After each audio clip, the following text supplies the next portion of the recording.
రాష్ట్ర ప్రభుత్వం తడిచిన ధాన్యాన్ని కేబినెట్ డెసిషన్ ప్రకారం ఈ రోజు తీసుకున్న డెసిషన్ ప్రకారం ఆ ధాన్యాన్ని కూడా సేకరించడానికి మద్దతు ధరకే కొనటానికి రాష్ట్ర ప్రభుత్వం నిర్ణయం తీసుకుంది. అది కలెక్టర్లకు ఆదేశించాం. ఏ రోజు ఆ రోజు ఎక్కడైతే ధాన్యం తడిచి రైతన్నల ఇబ్బంది పడొద్దన్నదే ఈ రాష్ట్ర ప్రభుత్వం యొక్క ముఖ్య ఉద్దేశం. దాన్ని దృష్టిలో పెట్టుకొని గౌరవ ముఖ్యమంత్రి గారి ఆదేశాల అనుసారం ధాన్యము తడిచిన రైతన్నలు ఎవరూ కూడా ఆందోళన చెందొద్దని, అలా తడిచిన ధాన్యాన్ని రాష్ట్ర ప్రభుత్వం ₹1 కూడా ఎంఎస్పీకి తగ్గకుండా కొనే బాధ్యత రాష్ట్ర ప్రభుత్వం తీసుకుంటుందని కేబినెట్ నిర్ణయం తీసుకున్నది. రైతన్నలు, రాష్ట్రంలో ఉన్న రైతన్నలు ఎవరూ కూడా ఆందోళన చెందొద్దు, వేరే మిత్రులు చెప్పే మాయ మాటలు నమ్మొద్దని కూడా ఈ వేదిక ద్వారా మీ అందరికీ రైతన్నలకు తెలియజేస్తున్నాను.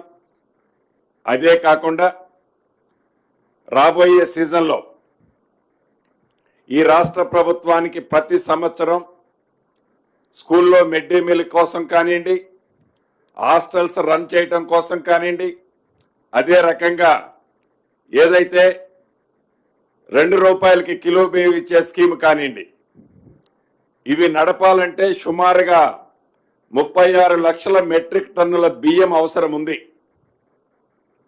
ఈ బియ్యం ఎన్నికల టైంలో సన్న బియ్యం ఇస్తామని మేము వాగ్దానం చేశాం.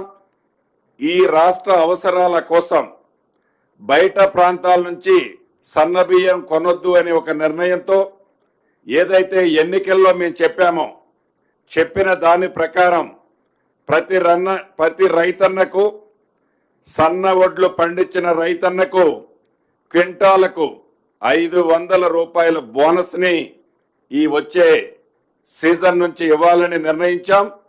సన్న బియ్యము అంటే సన్న వడ్లు రకాలు ఏమనేది అగ్రికల్చర్ డిపార్ట్మెంట్ వారు రేపు పత్రికా ప్రకటనగా అవన్నీ కూడా ఆ రకాలను ప్రకటించడం జరుగుద్దని కూడా ఈ వేదిక ద్వారా తెలంగాణ రాష్ట్రంలో ఉండే రైతన్నులందరికీ తెలియజేస్తున్నాం. అంతేకాదు, సీజన్ స్టార్ట్ అయింది.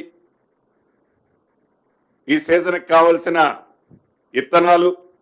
ఇత్తనాలతో పాటు ఎరువులు, ఇతరత్ర ఈ రాష్ట్రంలో రైతుల పక్షపాతైన ఇందిరమ్మ ప్రభుత్వంలో ఏ ఒక్క రైతన్న కూడా ఇబ్బంది పడద్దు అని నకిలీ విత్తనాల విషయంలో మాటలతో కాకుండా చేతలతో రైతులకి నకిలీ విత్తనాలు, ఎట్టి పరిస్థితుల్లో బోగస్ విత్తనాలు అరికట్టాలన్నదే ఈ రాష్ట్ర ప్రభుత్వం యొక్క ఉద్దేశం. దాన్ని దృష్టిలో పెట్టుకొని చాలా క్లియర్గా గౌరవ ముఖ్యమంత్రి గారు అధికారులకు ఆదేశించడం జరిగింది. ఎవరైతే నకిలీ విత్తనాలు సృష్టిస్తారో, నకిలీ విత్తనాలు అమ్ముతారో, నకిలీ విత్తనాలు అమ్మి నకిలీ రెసిప్ట్లు ఇస్తారో వారందరి మీద కఠినమైన చర్యలు తీసుకునే విధంగా ఆదేశాలు ఇచ్చారు. అదే రకంగా ఎవరైతే రైతన్నలు లూజు విత్తనాలు కొనొద్దని, ఎవరైతే అఫీషియల్గా కంపెనీల దగ్గరే కొనాలని, కొన్న రైతన్నలు ఆ రిసిప్ట్లు పంట అయిపోయేంత వరకు భద్రంగా ఉంచుకోవాలని గౌరవ ముఖ్యమంత్రి గారు కానీ కేబినెట్ కానీ నిర్ణయించి అధికారులకి ఆ రకమైన సందేశాలు థియేటర్ల ద్వారా ఇతరత్ర సామాన్య ప్రజల్లోకి, సామాన్య గ్రామీణ ప్రాంతంలోకి చేరవేసే విధానాన్ని తీసుకెళ్లాలని కూడా కేబినెట్ నిర్ణయించింది. దీంతో పాటుగా విద్య పట్ల ఈ రాష్ట్ర ప్రభుత్వం ఎంత చిత్తశుద్ధితో ఈనాడు ఉందో మీకు తెలియంది కాదు. స్కూల్స్ ఓపెన్ చేసే టైం దగ్గరకు వచ్చింది. అది జూన్ 12 నాడు ఉంది.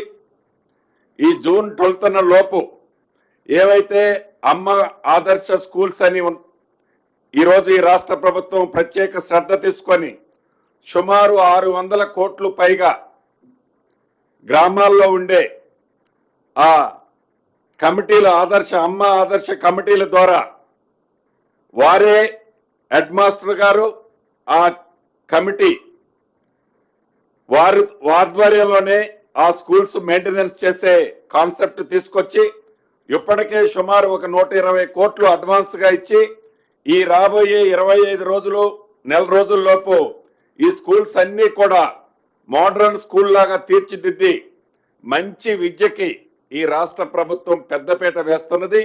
అది మాటలతో కాకుండా చేతలతో చేయాలన్నదే ఈ ఇందిరమ్మ రాజ్యం యొక్క ఉద్దేశం. దాంట్లో ప్రత్యేకమైన ఆలోచనతో దానికి ఒక కమిటీని కూడా కాన్స్టిట్యూట్ చేశారు. దానికి శ్రీధరబాబు గారిని ఆ కమిటీ అధ్యక్షులుగా కూడా కేబినెట్ సబ్ కమిటీకి అధ్యక్షులుగా శ్రీధరబాబు గారిని కూడా నిర్ణయించడం జరిగింది.